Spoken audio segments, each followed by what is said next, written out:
చదువుతో పాటు skills, placements తో పాటు సక్సెస్ సందీప్ యూనివర్సిటీ మాత్రమే అందిస్తుంది. 45 ఏళ్ల సినీ ప్రస్థానం. ఏ పాత్ర వేసినా ఆ పాత్రకి పూర్తిగా న్యాయం చేసే నటుడు. ఇప్పుడు 7 దాటిన వయసు అయినా సినిమా మీద ఉన్న మక్కువ, ప్రేమతో ఇంకా నటిస్తూనే ఉన్నారు. నేటి తరానికి వ్యక్తిగతంగా, వృత్తిపరంగా కూడా ఎంతో ఇన్స్పిరేషన్గా, ఒక స్ఫూర్తిగా నిలుస్తున్న విలక్షణ నటుడు గిరిబాబు గారు. ఇవాల్టి నా స్పెషల్ షో డైలాగ్ విత్ ప్రేమలో నా స్పెషల్ గెస్ట్. నమస్తే సార్. నమస్తే అమ్మా. సార్, 45 years అంటే not a small time sir. 45 ఏళ్ళు అంటే అసలు చాలా very very vast time.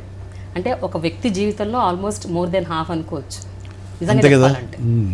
So 45 ఏళ్ళు ఎలాంటి వివాదాలకి లోను కాకుండా, ఎలాంటి కాంట్రవర్సీస్ లేకుండా ఒక సాఫీ నట జీవితాన్ని ఎలా గడుపుకుంటూ వచ్చారు అసలు? How was it possible? నాకు అది తెలుసుకోవాలండి ముందు. మీ సక్సెస్, విక్టరీ కంటే కూడా I want to know about this. దాని ప్రత్యేకత ఏం లేదమ్మా. బై బర్త్ మెంటాలిటీని బట్టి ఉంటుంది. పుట్టుతో వచ్చే లక్షణాలు ఆ జీవితాంతం ఉంటాయి. అందువల్ల చిన్నప్పటి నుంచి నేను ఊళ్ళో చదువుకున్నప్పుడు కానీ ఉత్తమ విద్యార్థినే. క్లాసులో ఎప్పుడూ ఫస్టే ఉండేవాడిని.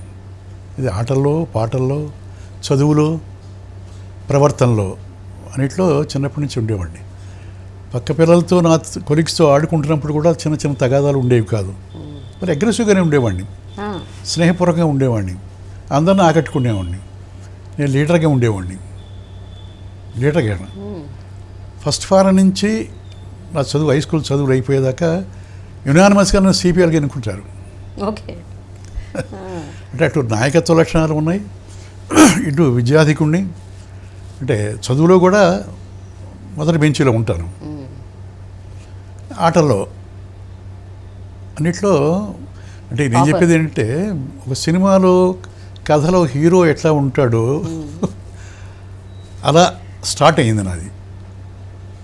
అందువల్ల వివాదాలకి దూరంగా ఉంటాను. చిన్న చిన్న సమస్యలు రాకుండా ఎవరికి ఉండవు. వాటిని సమర్థించుకుంటూ, సాల్వ్ చేసుకుంటూ, సమన్వయంగా చేసుకుంటూ వస్తా.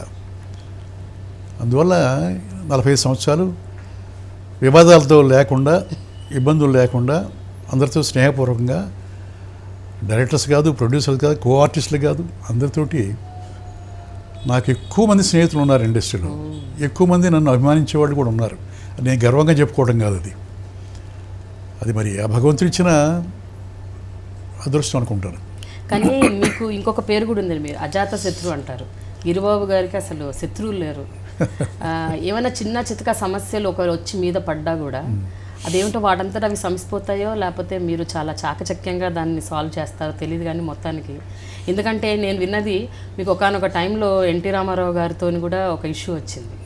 సింహబలుడు, సింహగర్జన మీరు తీశారు, ఆయన సింహబలుడు చేశారు. అప్పుడు ఆ తర్వాత కాలంలో మీ అబ్బాయి, మీ బోసుబాబు గారి సినిమా టైంలోనే చిరంజీవి గారి సినిమా, అదే ఇద్దరిది కౌబాయ్ స్టోరీస్. యా. సో ఇలా పెద్ద పెద్ద వాళ్ళతో, అప్పుడు స్టార్స్తోని, అప్పుడు గొప్ప నటులతోని మీకు ఆ చిన్న చితక ఒక క్లాష్ లాంటిది వచ్చినా కూడా యూ మేనేజ్డ్ ఇట్. అది అంటే how was that? How was that possible? Possibility కాదమ్మా. ఇప్పుడు ఇది ఒక చిత్రరంగం అనేది ఒక గుర్రాల పందెం లాంటిది, అంతే కదా. ప్రతి వాళ్ళు దూసుకుపోవాలనుకుంటారు. పరుగు పందెం ఇది.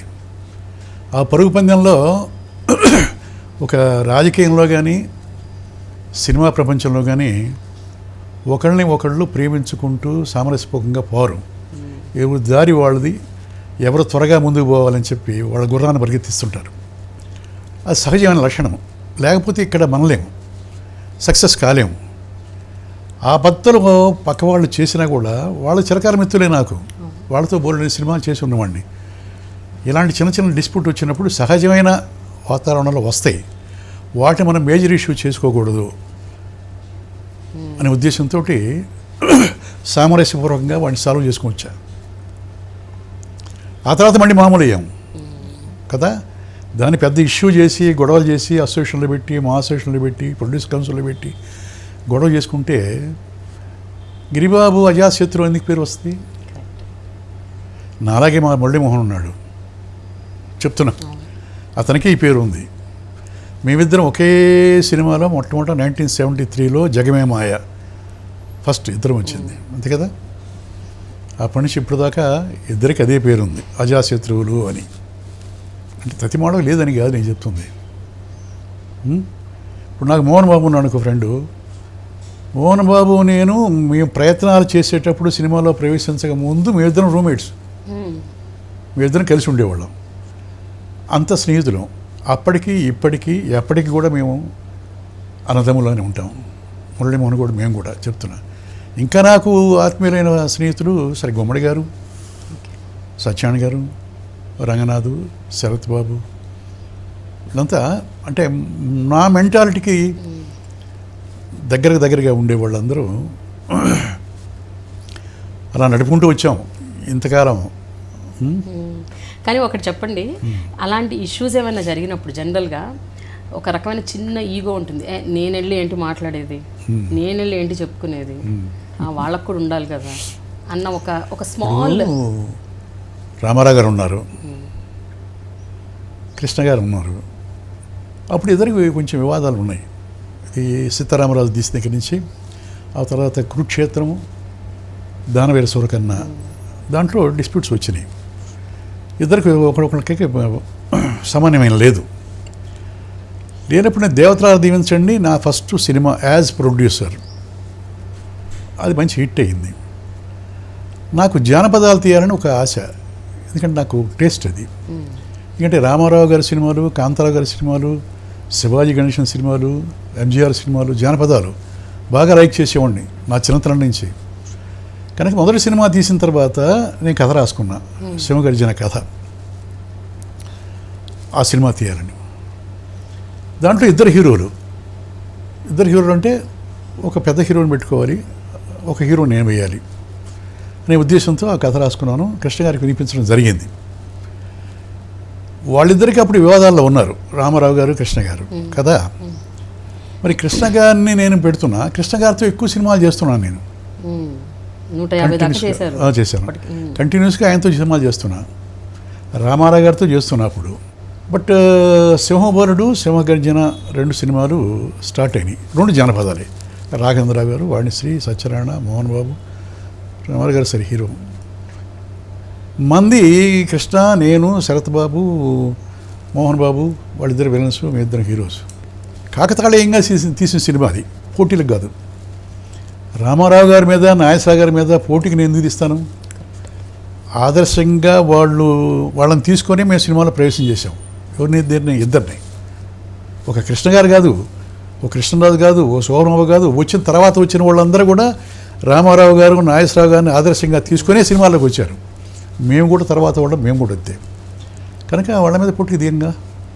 బట్ సమ్ ఫెలోస్ ఉంటారు కదా, ఆయనకి బ్యాడ్ రిపోర్ట్ ఇచ్చారు. ఓకే, మీకు వ్యతిరేకంగా ఉన్న కృష్ణ గారిని పెట్టి సేమ్ జానపదం, ఒకే కథ, 2 కథలు ఒకటే, నెక్స్ట్ ఆయన హీరో పెట్టి మీ మీద వ్యతిరేకంగా తీస్తున్నారు గిరిబాబు గారు. పేర్లు కూడా అవే.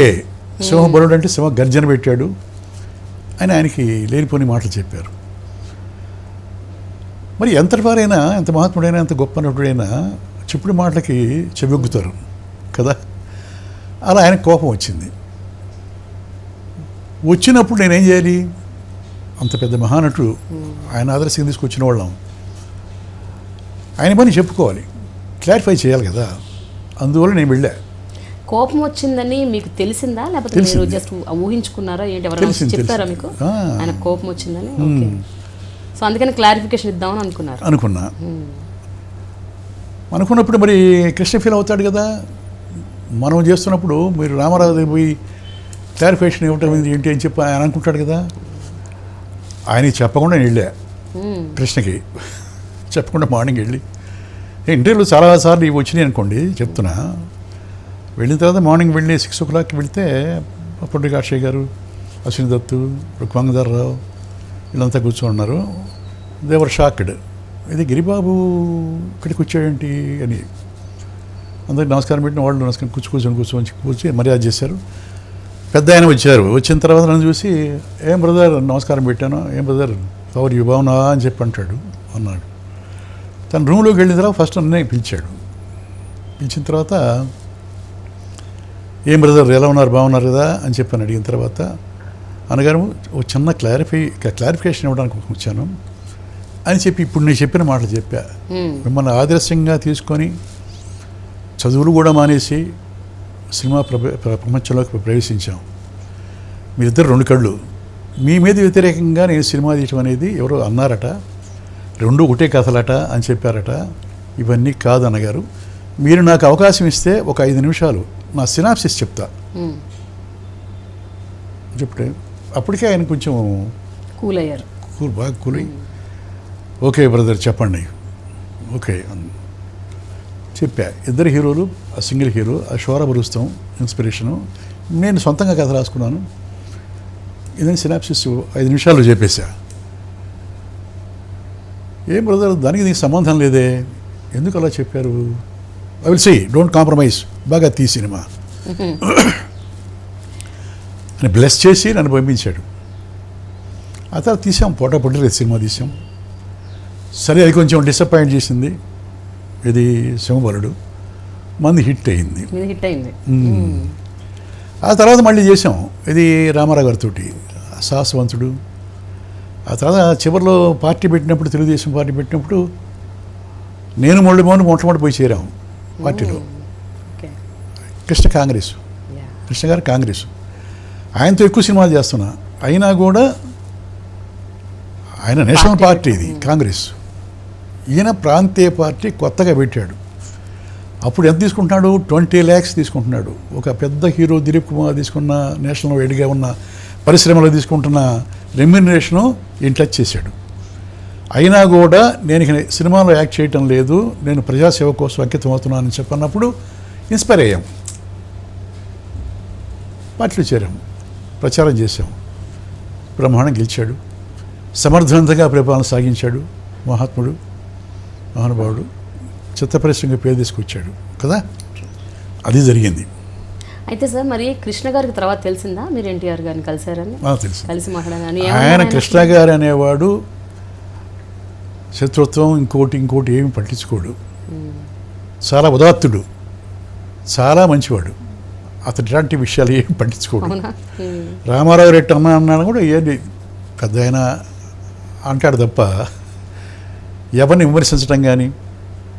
కృష్ణ గారు తను యాక్ట్ చేసే ప్రొడ్యూసర్లు చివరిలో వాళ్ళు ఇబ్బందులు పడి రెమ్యునరేషన్ ఇవ్వకపోయినా కూడా ఓకే అని చెప్పే మనిషి. ఇది నెక్స్ట్ పేజ్ చూస్తున్నారే ప్రొసీడ్ అని చెప్పాను మనిషి. అట్లా ఎన్నో నేను నా కళ్ళతో చూశాను నేను కృష్ణ గారి విషయం. అందరు గొప్పవాళ్లే, అందువల్లే అప్పటి నుంచి ఇప్పుడు దాకా వాళ్ళు ఉన్నారు, మేము వాళ్ళని అనుసరించి మేము ఉన్నాం, అంతే కదా. And for more videos, please subscribe to iDream. Please subscribe to iDream. Please subscribe iDream. And please subscribe to iDream. For more videos, subscribe to iDream. please like, share and subscribe to the channel. Congratulations, iDream. Subscribe to iDream. Subscribe to iDream. So subscribe to iDream Media. iDream ki iDream team andarki huge congratulations. Please subscribe iDream Media. Please subscribe to iDream. Subscribe iDream. Please subscribe to iDream. iDream అంటే నా కళల channel subscribe చేసుకున్న నోరు తిరుగుతలేదు, మీరైతే గంట గుర్తు కొట్టండి. For more such videos, please subscribe to iDream. Subscribe to iDream. Please subscribe to iDream. Please subscribe iDream Media. Please do subscribe to iDream. Please subscribe to iDream Media. For best entertainment and information, please subscribe iDream. And don't forget to subscribe to iDream.